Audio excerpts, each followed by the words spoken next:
I'm Elizabeth at A Literary Princess, and today I'm doing the quarter year crisis book tag. So, I was not tagged in this as per usual, but I saw Shelley Swearingen do it, and she actually mentioned me in her video as one of the booktubers that's new to her. So I thought that I would do it because it seemed like a lot of fun and a good way to take a look at what I have been doing so far this year. So, this was originally created by Roizen's Reading. I hope I'm pronouncing that right. I'm so sorry. I will link that down below. And let's jump in. So, question number 1. How many books have you read so far? I have read 20 books so far, and my goal is 50. So I am well on my way. I usually set my goal quite a bit higher because I usually would read quite a bit higher, and I do and I will. Last year was the first year I hadn't made my reading goal in a while, and so I was like, I'm gonna lower it and we'll see what happens. So I put it at 50, it's at 50. I'm gonna get it. I'm already on 20, but I wanted to take a bit of the pressure off. Not that there should be any pressure, like it's reading, but I don't know. All right, so question number 2. Have you already found a book you think might be a 2022 favorite? I found actually several that could be contenders. So I'll start with the ones that I actually have physical copies of, because most of them were either ebooks or from the library, but I do have 2. First up is The Immortal Life of Henrietta Lacks by Rebecca Skloot. I don't know how to say that. I think that's right. I don't know. I'm sorry if it's not.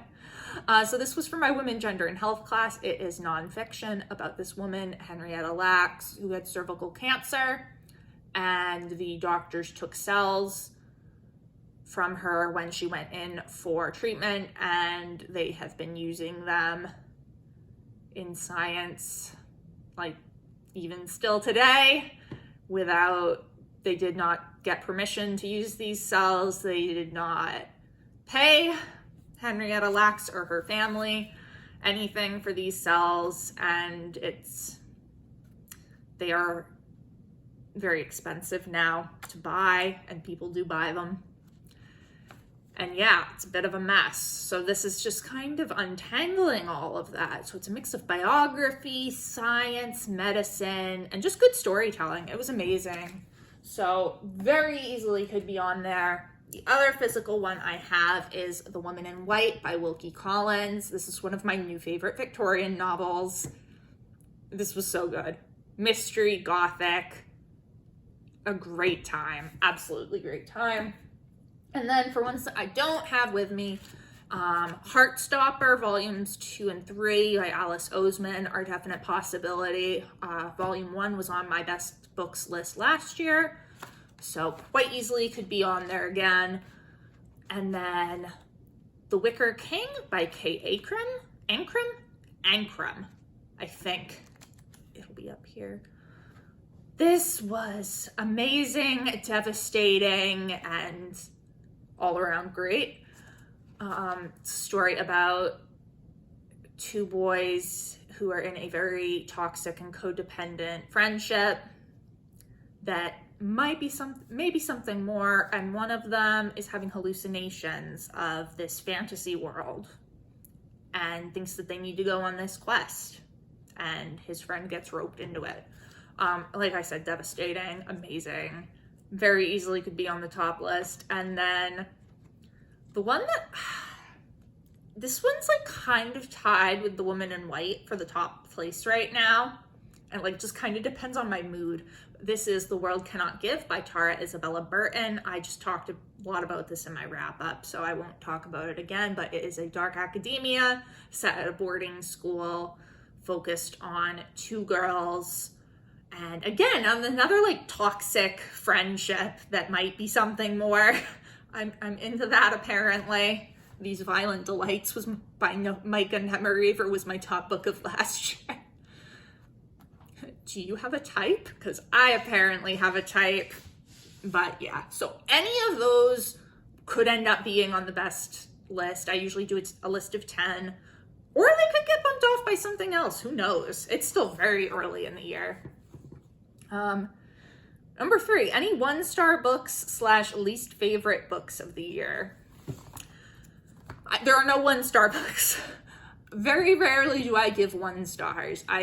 1 star. I gave one book 1 star last year. And actually I should have given 2 books 1 star, but I only gave it to 1. So because I tend to read what I like. But my least favorite book of this year is definitely Disorientation by Elaine Shea Chu. You can see my March wrap up for my rant about that, but I did not like it. I gave it 2 stars. I really hope that there will be no books that I dislike more than that, because I like reading books that I like, as I assume do most of you. All right, question 4, most read genre so far. So I am keeping a little spreadsheet because I'm a nerd that in Google Sheets, and I didn't design it, somebody else designed it. And it has like a genre tracker. And surprisingly, or maybe not, I don't know, my most read genre so far is young adult. And I guess I was kind of surprised because I've always read young adult, but I've noticed that I'm starting to kind of gravitate out of it. It just a lot of times feels a little bit too young because I'm almost 30, but not 30 yet. But yeah, so I just tend to find myself gravitating away from it now. However, I did, especially like at the beginning of the year during my winter break, I was like, I just want to read a bunch of young adult novels and like kind of veg out, quick, easy, fun, and make it feel like I'm in high school again. And that's what I did. So I think that's really what brought my level on those up. And also a lot of fairy tale retellings are young adult. So that is also, although actually I've only read 1 so far this year, so that's not even a reason. And I haven't posted on it. We'll talk about that in a minute. Anyway, number 5, a book that surprised you.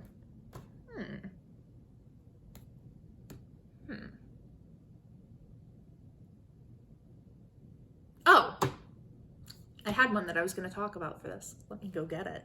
I'm back. So, a book that surprised me was Lyric Poems by John Keats.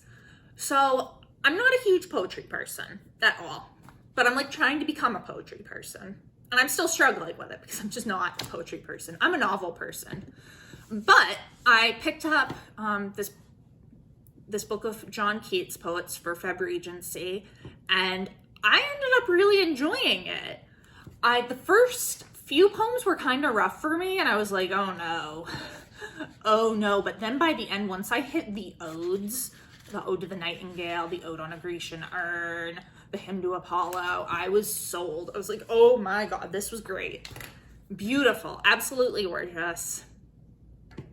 Loved.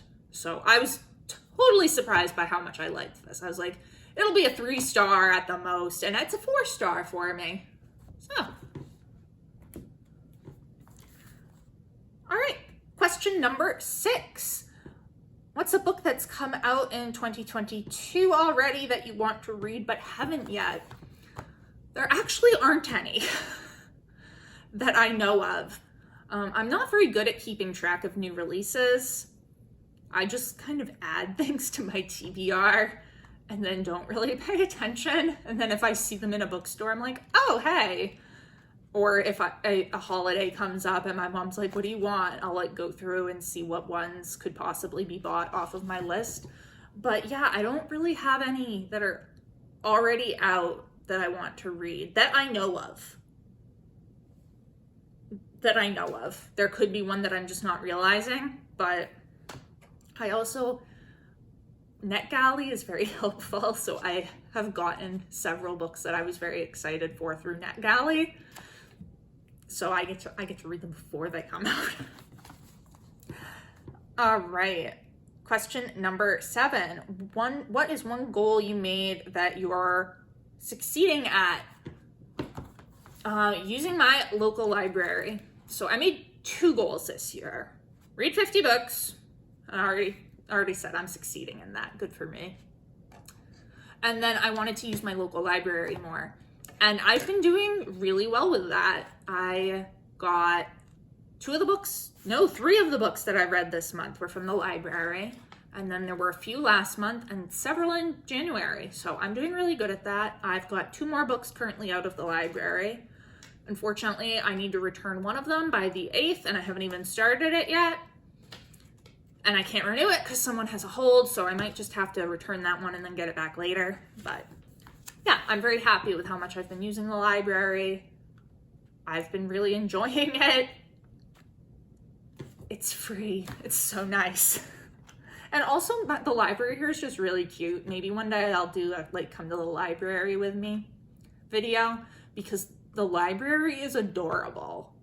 I'm in love with it. All right, question number 8. One goal you made that you need to focus on. So like I said, I only had 2 official goals, but I did kind of have this other goal, which was to post at least one of my Fairy Tale Friday features on my blog per month, and I have epically failed at that. I have posted 1 all year. Yeah, I have a book that I read in January, Thorn, that I need to write one on, and I still haven't written it. Yeah, so I really need to get going on those. I think part of the problem is that they're, out of all the types of blog posts I do, they are the most intensive and like the most effort I have, because I look at the book as a fairy tale retelling. I compare it to the most well-known version of the tale, but I also look at other variations of the tale to see what it might have in common with those. And I don't know, it's kind of like academic work, not as like difficult, but it is kind of like that in a way. It requires me to do research. And so it's not as easy to just quickly do as a book review is. So I've been I've been procrastinating it, I'll be perfectly frank. But also because I have so much schoolwork to do and so much wedding planning stuff to do and just so much household stuff to do, it keeps getting pushed back and back. So I really do need to focus in on this, because Fairy Tale Friday is like one of my blog's first original things, really. I actually started it over on Tumblr originally, and then I did my blog and moved it over there. But I really love it, and it's like one of the things that I feel makes me, like it makes my blog mine, and it's something that's unique to me, even though it's probably not. I'm sure somebody else does something similar, but I don't know. I really love it. I want to keep doing it, so I need to focus in on it. But unfortunately, school has to come first, which is a bummer. All right, and then number 9. Are there any new booktubers to you that you would recommend? And there are several. So even though I just started my booktube channel, I've been watching other people's videos for quite a while now, but I did find, since joining the community, several new people that I hadn't seen before. And I will give a shout out to a few of them. First of all is Alana Estelle, who is just absolutely amazing. Her and I chat in the comments all the time, both on her videos and mine. She has such a great taste in reading, and her reviews are excellent, and she's fun to watch and very conversational. And yeah, she's just great. Go check her out. Next is Shelly Swearingen, who I mentioned at the beginning of the video. I saw her do this tag, and she actually mentioned me in her tag video for this, so thank you so much. She also very personable, chatty in the comments, great taste in books. I'm really enjoying going through her videos. And then there is Brandon's bookshelf. Brandon has a very different reading taste than mine. So he does do classics, but he also reads mostly nonfiction, which is something I don't really do unless it's like directly related to my work. So I find watching his videos is so interesting to just learn about books that I've never even heard of and on subjects that I'm like, I know nothing about that. So yeah, his channel is great. Definitely go check him out. And then there is Teacup the Storyteller. She does a lot of tag videos. She created the Three Musketeers book tag, and I've enjoyed watching her videos quite a bit. Go check her out. They're all lovely people. Highly recommend. Love all of you. Thank you so much for making great content on here.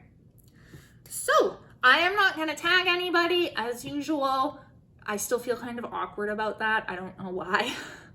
But if you see this and you want to do this, consider yourself tagged. Or you can just leave in the comments what your answers to some of these questions are, because I would definitely love to know. How many books have you read? What's your favorite read so far? What book did you hate?